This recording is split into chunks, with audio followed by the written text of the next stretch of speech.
माहेरवाशिनीला माहेरची ओढ लावणारा आणि सासूरवाशिनीची लगबग वाढविणारा महालक्ष्मीचा म्हणजेच गौराईचा सण अतिशय भक्तिभावात आणि आनंदाने साजरा होत असतो।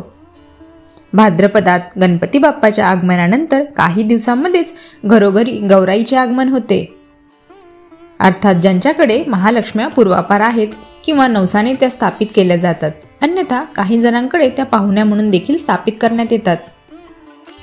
कुठे यांची स्थापना महालक्ष्मी म्हणून करण्यात येते तर कुठे गौरी म्हणून।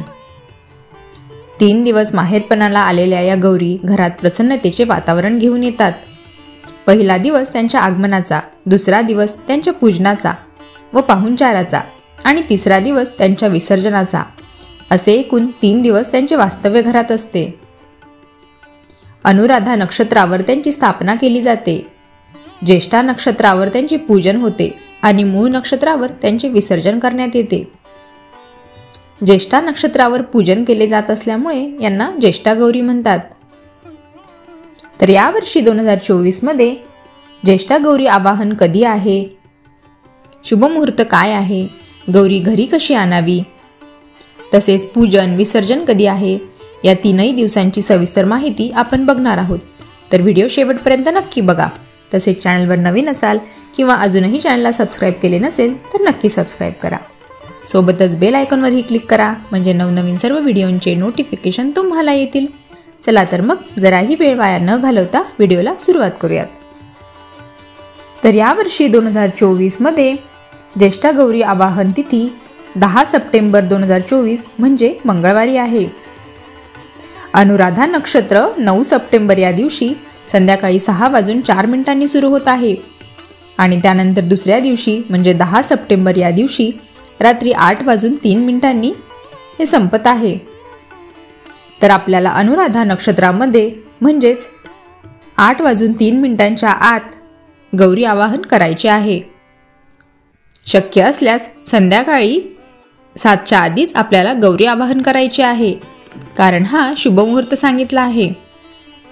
सूर्योदयापासून ते संध्याकाळी 6:27 बऱ्याच घराघरांमध्ये संध्याकाळी 4च्या नंतर 7 गौरी आवाहन केले जाते।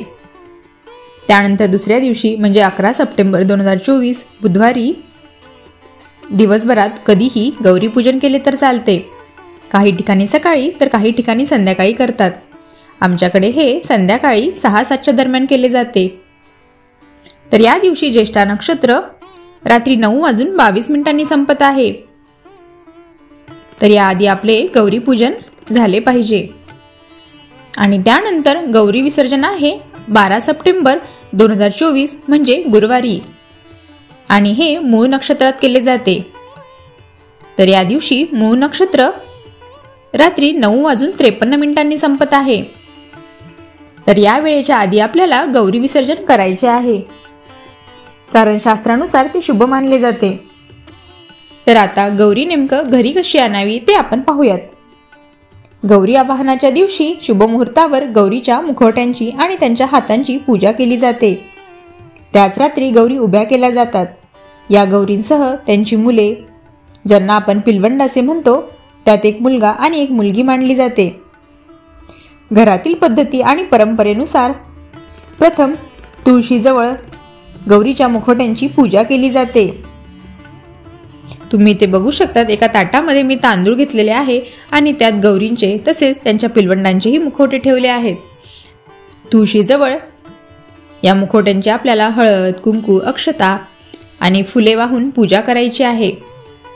त्यानंतर इथे अशा प्रकारे मी एका ताटात हळदीचं आणि पाण्याचं मिश्रण आणि दुसऱ्या ताटात कुंकवाचं आणि पाण्याचं मिश्रण तयार करून घेतलं आहे।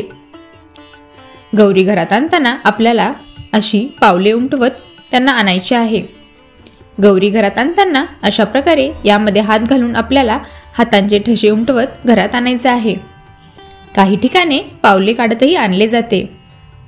परंपरेनुसार जिच्या हातात गौरी असतील तिचे पाण्याने किंवा दुधाने पाय धुतात आणि त्यावर कुंकवाचे स्वस्तिक काढतात। आत येताना त्या महिलेला माप ओलांडायला सांगितले जाते आणि आत येत येत गौरीच्या पायांचे ठसे उमटवत गौरी घरी आणल्या जातात। गौरीचे आगमन होत असताना ताट चमच्याने किंवा घंटेने वाजवत आवाज केला जातो। तसेच असे म्हणतात की गौरी आली सोन्या चांदीच्या पावलांनी, गौरी आली धनधान्यांच्या पावलांनी, गौरी आली सुखशांतीच्या पावलांनी, गौरी आली मुलाबाळांच्या पावलांनी, गौरी आली गाई वासरांच्या पावलांनी, गौरी आली हिऱ्या मोत्यांच्या पावलांनी, अशा प्रकारे असे म्हटले जाते. आणि त्यानंतर गौरीच्या मूर्तीला साडी नेसवून दागदागिन्यांनी सजवून त्यावर मुखवट्यांची स्थापना केली जाते. या दिवशी गौरींना भाजी भाकरीचा, स्पेशली आंबाड्याच्या भाजीचा आणि भाकरीचा नैवेद्य दाखवला जातो. गौरी माहेरवाशिनी असल्याने आपण सर्वजण तिचे मोठ्या उत्साहात आणि आनंदात स्वागत करतो. त्यांना नवीन वस्त्र, दागदागिने घालून सजवण्यात येते. त्यांच्यासाठी वेगवेगळ्या प्रकारची सजावटही करण्यात येते. फुलांची आरास केली जाते. हल्ली तर गौरीच्या मुखवट्यामध्येही शाडूच्या, पितळीच्या, कापडाच्या, फायबरच्या असे बरेच प्रकार पाहायला मिळतात. काही ठिकाणी केवळ मुखवट्यांची पूजा होते, तर काही ठिकाणी पूर्ण उभ्या गौरी पूजल्या जातात. कोकणात काही ठिकाणी खुर्चीवर बसलेली गौरी असते. गौरी पूजनामध्ये 16 हा अंक शुभ मानण्यात येतो आणि म्हणूनच गौरी पूजनाच्या दिवशी 16 भाज्या एकत्र करून त्या भाजीचा नैवेद्य दाखवण्यात येतो. प्रत्येक ठिकाणी गौरींच्या पूजेची पद्धत आणि परंपरा बदलल्या आहेत. काही ठिकाणी 5 मडक्यांच्या उतरंडी करून त्यावर गौरीचे मुखवटे लावून त्या उतरंडीनाच साडी चोळी नेसवतात, दागिने घालतात आणि त्यांची पूजा करतात.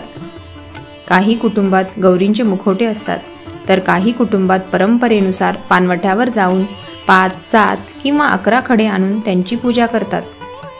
काही घरात धान्यांची रास म्हणजेच गहू, तांदूळ, ज्वारी, हरभरा, डाळ इत्यादींपैकी 1-2 धान्याचे ढीग करून त्यावर मुखवटे ठेवतात. सुपात धान्याची रास ठेवून त्यावर मुखवटा ठेवतात. काही ठिकाणी गहू आणि तांदूळ यांनी भरलेल्या तांब्यावर मुखवटे ठेवून पूजा करतात. दुसऱ्या दिवशी म्हणजेच ज्येष्ठ नक्षत्रावर गौरींची पूजा केली जाते. सकाळी गौरींची म्हणजेच महालक्ष्मीची पूजा आरती करून केलेल्या फराळाचा म्हणजेच बेसन लाडू, करंजी, रव्याचा लाडू, चकली, शेव, अनारसे, शंकरपाळी यांचा नैवेद्य दाखवतात. नंतर संध्याकाळी आरती करतात. पुरणपोळी, आंबाड्याची भाजी, 16 भाज्यांची एकत्र भाजी वगैरे पदार्थांचा नैवेद्यात समावेश असतो. नैवेद्यात भजी, पापड, ताकाची कढी, कटाची आमटी इत्यादी पदार्थ केले जातात. केलेले सर्व पदार्थ केळीच्या पानावर ठेवून नैवेद्य दाखवला जातो. तसेच बऱ्याच ठिकाणी कणकेचे दिवेही करतात आणि त्यांनी गौरींना ओवाळतात. तिसऱ्या दिवशी म्हणजेच मूळ नक्षत्रावर गौरींचे महालक्ष्मीचे विसर्जन करतात. त्या दिवशी सकाळी नेहमीप्रमाणे पूजा आरती करून दोरे म्हणजेच सुताच्या गाठी घेतल्या जातात. त्या सुतात हळदी कुंकू, रेशमी धागा, सुका मेवा, फुले, झेंडूची पाने, बेलफळ, काशीफळाचे फूल असे एक जिन्नस घालून गाठी बांधतात. या दिवशी कानवले आणि गोड शेवयाच्या भाताचं नैवेद्य दाखवतात. पुढील वर्षी येण्याचे आमंत्रण देऊन त्यांचा निरोप घेऊन त्यांचे विसर्जन केले जाते. या दिवशी महिला हळदी कुंकाचा कार्यक्रमही करतात. अशा प्रकारे गौरीचा म्हणजेच महालक्ष्मीचा 3 दिवसांचा सण साजरा केला जातो. अखंड सौभाग्य प्राप्त व्हावे यासाठी स्त्रिया ज्येष्ठा गौरी पूजन करतात.